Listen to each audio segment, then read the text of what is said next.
नमस्कार दोस्तों, Haryana study IQ YouTube channel पे आप सभी का बहुत बहुत स्वागत है। और आज 15 अगस्त है, तो सबसे पहले तो मेरी तरफ से, स्टडी आईक्यू परिवार की तरफ से आप सभी को 15 अगस्त की और इस 80वें स्वतंत्रता दिवस की हार्दिक शुभकामनाएं। और 79 साल हमें आज़ाद हुए हो गए हैं। 15 अगस्त 1947 का वो दिन कि जिस दिन हमें आज़ादी मिली। और जब उस दृश्य के बारे में बताया जाता है, जब हम किताबों में पढ़ते हैं, जब हम किसी से वो कहानियां सुनते हैं, तो हमारे रोंगटे खड़े हो जाते हैं। और कि किस दर्द से कितनी पीड़ाएं सहन की होंगी, कितने लोगों ने अपनी जान दी, कितने लोग हंसते हुए फांसी पे चढ़ गए और अल्टीमेटली फिर उन्होंने इस देश को आजाद करवाया। जो ये आजादी की लड़ाई थी, ये लड़ाई एक लंबे समय से चली आ रही थी। और हम कहते हैं कि 1857 की जो क्रांति थी, रिवोल्ट ऑफ द 1857, 1857 का विद्रोह कहें या 1857 की क्रांति कहें, कि वो हमारी फर्स्ट वॉर ऑफ इंडिपेंडेंस थी, आजादी की पहली लड़ाई थी। कि जब पूरे देश में, एक तरीके से हम कह सकते हैं कि पूरे देश में अलग अलग जगह पे लोगों ने अंग्रेजों की बगावत की, अंग्रेजों को यहां से खदेड़ा।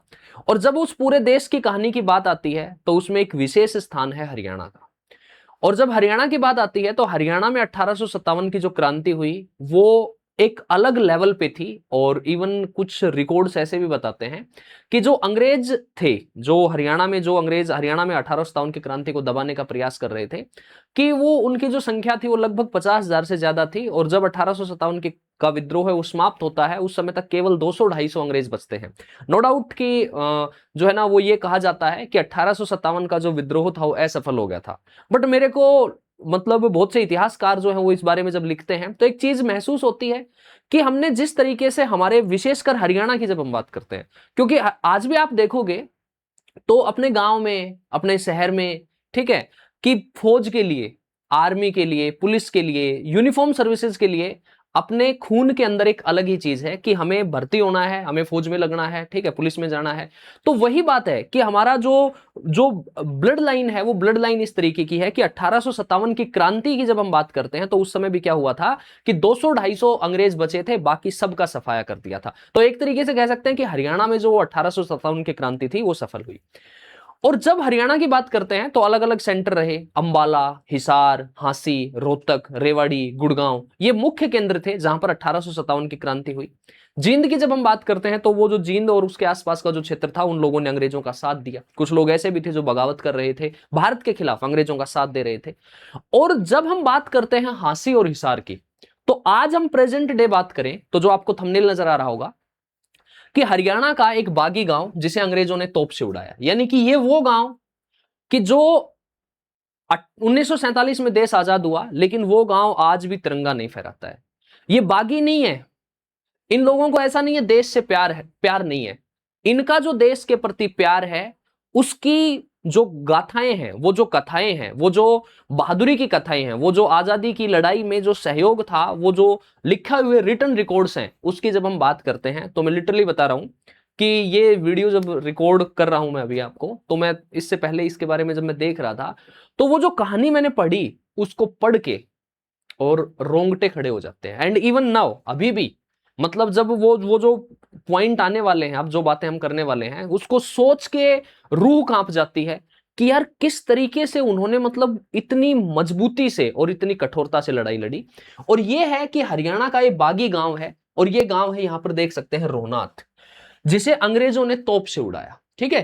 तो ये जो रोहनाथ गांव है, ये रोहनाथ गांव के लोग जो थे, उन्होंने किस स्तर पे, मतलब वी कांट इमेजिन यार, कि सोच भी नहीं सकते उस तरीके से उन्होंने इस 1857 की क्रांति में भाग लिया होगा। तो ये क्या कहानी है, क्या स्टोरी है, देखते हैं इसको।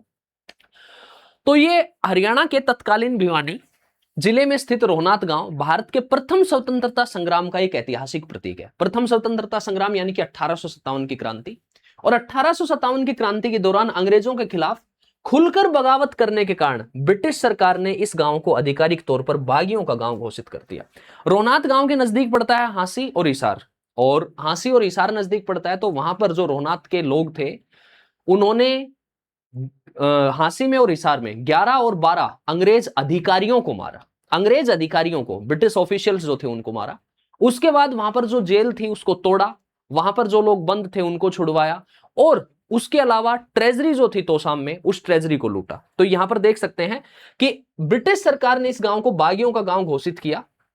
तो 1857 की जो क्रांति है वो आपको पता होगा मुगल बादशाह बहादुर शाह जफर के नेतृत्व में चल रही थी, और रोहनात के ग्रामीणों ने अंग्रेजी हुकूमत के खिलाफ जंग का ऐलान कर दिया।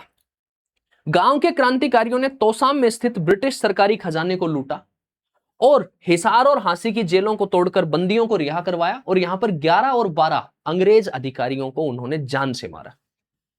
प्रमुख जो नायक हैं, जो ऑफिशियली रिकॉर्ड है, उसमें बिरहड़ बैरागी, नौंदा जाट और रूपा खाती, ये जो 3 नाम है ना, मैं आपको बता रहा हूं, लिटरली जब ये 3 नाम लिए जाते हैं ना, तो मतलब एक तरीके से ना शरीर में वो घबराहट पैदा होती है, वो कंपन पैदा होती है, रोंगटे खड़े हो जाते हैं कि ये जो 3 नाम है, इनकी कहानी हम आगे डिस्कस करेंगे कि लोगों को तोप के आगे लगा के और तब तोपें चलाई गई।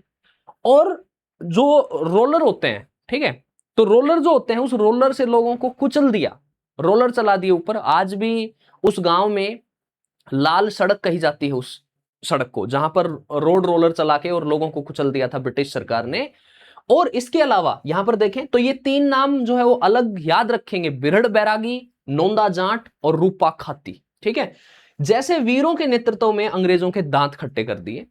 अंग्रेजों के बर्बर अत्याचार कि बौखलाई ब्रिटिश सेना ने रोहनात गांव पर तोपों से गोले बरसाए और पूरे गांव को नष्ट कर दिया, पूरे गांव को खत्म कर दिया उन्होंने, क्योंकि ब्रिटिश सरकार के खिलाफ लड़ रहे थे। मुख्य क्रांतिकारियों को तोप के मुहाने पर बांधकर सरेआम उड़ा दिया और बरगद के पेड़ पर फांसी। तो गांव का जो डोब होता है, डाब होता है, जोड़ कह लो, अपने हरियाणा में जोड़ कह देते हैं, ठीक है। तो गांव का जो जोड़ था, तो जोड़ पे आप देखो अपने हरियाणा में सब जगह हम देखेंगे तो पेड़, बरगद का पेड़ या फिर पीपल का पेड़, ये होते ही हैं जनरली। जोड़ हो गया या फिर अपने मंदिर हो गए या फिर अपने कोई भी गांव सामलात की भूमि होगी वहां पे। तो गांव का जो जोड़ था उसके पास पुराने बरगद के पेड़ से दर्जनों ग्रामीणों को फांसी से लटका दिया और यह कहा था कि कोई इनको उतारेगा नहीं।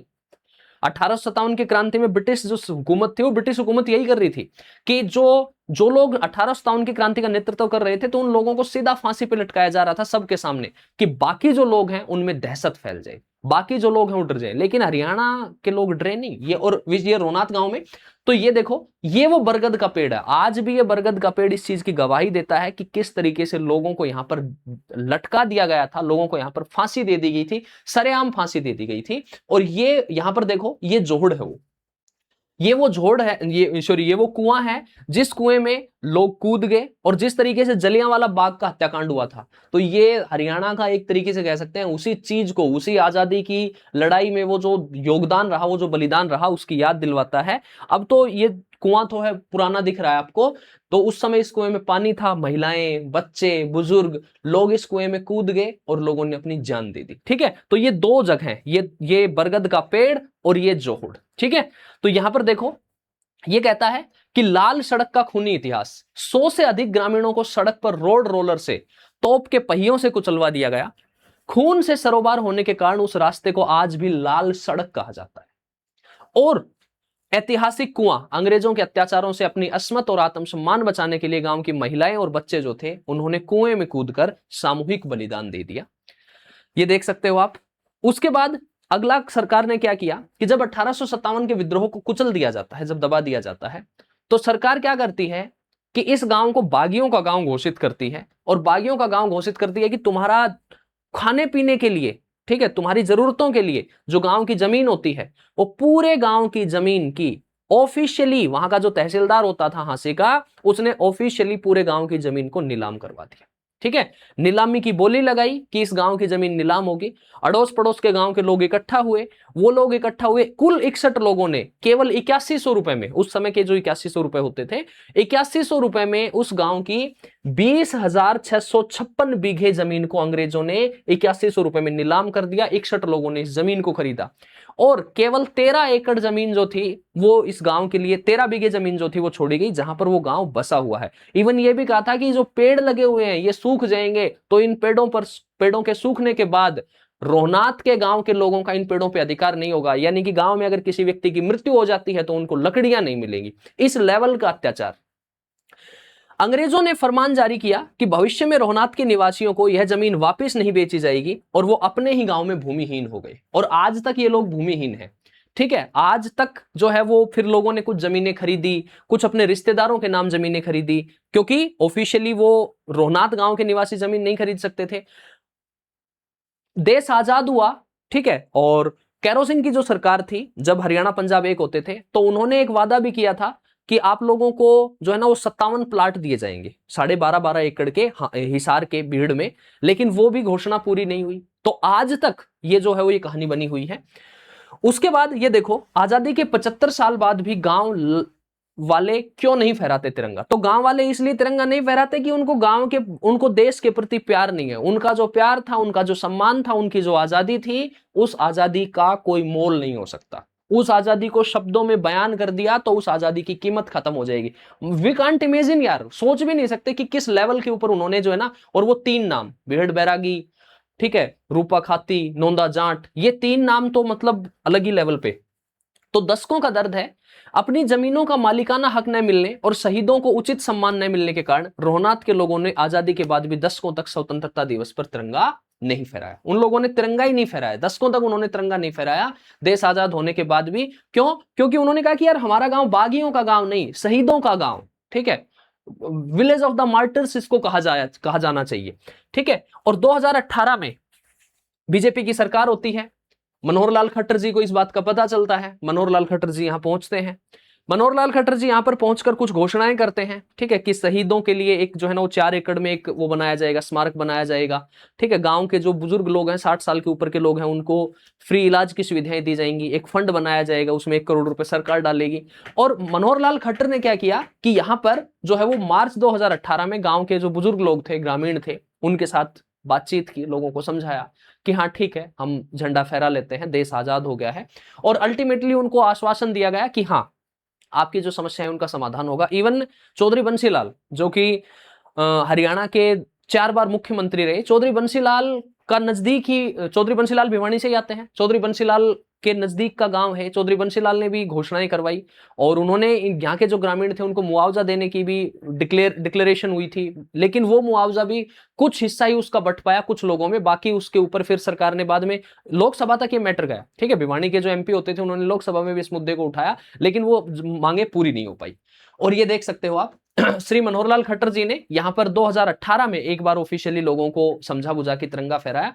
और यहां पर ये देखो, अंग्रेजों की बर्बरता के मूक गवाह ऐतिहासिक कुआं, और दूसरा देख सकते हैं बरगद का पेड़। तो ये ऐतिहासिक कुआं जहां पर लोगों ने अपनी जान दी, और ये बरगद का पेड़ जहां पर लोगों को सरेआम फांसी के फंदे से लटका दिया गया और ये कह दिया गया कि कोई भी इसको उतारेगा भी नहीं। तो ये कुआं है और ये है वो बरगद का पेड़, ठीक है। तो ये आजादी की कहानी है। और हरियाणा के लिए, पूरे हरियाणा की जब हम बात करते हैं तो हरियाणा में अलग अलग जगह से जो भी राजे थे, जो भी रजवाड़े थे, वो सब लोग 1857 की क्रांति में अपना योगदान दे रहे थे। लेकिन ये जो गांव है, इस गांव की जो वीरता थी, इस गांव के लोगों का जो साहस था, हम नमन करते हैं उसको। उन लोगों की शहादत की वजह से आज हम इस खुली हवा में सांस ले पा रहे हैं, आज हमारा देश आजाद है। लेकिन जिस मान सम्मान के वो हकदार हैं, जिस प्यार के वो हकदार हैं, और जो उनकी शहादत है, उस शहादत का बदला तो सरकारें या फिर हम चुका ही नहीं सकते, वो तो पूरा ही नहीं हो सकता। लेकिन फिर भी जिस तरीके से और जो शहीद हैं उनको जिस तरीके से मान सम्मान मिलता है, तो इन लोगों का भी उस आजादी की लड़ाई में उतना ही योगदान रहा, इवन उससे भी ज्यादा रहा। तो उनको मिलना चाहिए और इसके लिए जो सरकारें हैं उनको ध्यान देना चाहिए। और अल्टीमेटली इस गांव के जो लोग हैं, किसी ने अपना, किसी का पिताजी थे, किसी के दादा थे, किसी के चाचा थे, किसी के नाना थे, तो वो जो लोग थे, इस गांव के जो ग्रामीण हैं, इस गांव के जो है वो निवासी हैं, तो उन सब का जो है वो, उनका सबका जो इतिहास है वो इतिहास उससे जुड़ा हुआ है। और एटलीस्ट अगर सरकारें कुछ करती हैं तो एक मान सम्मान जो है वो जरूर से जरूर मिलना चाहिए। तो इसी नोट के साथ आज रोकते हैं और एक बार फिर से आप सभी को 80वें स्वतंत्रता दिवस की हार्दिक शुभकामनाएं। Bye bye, see you, take care, best of luck.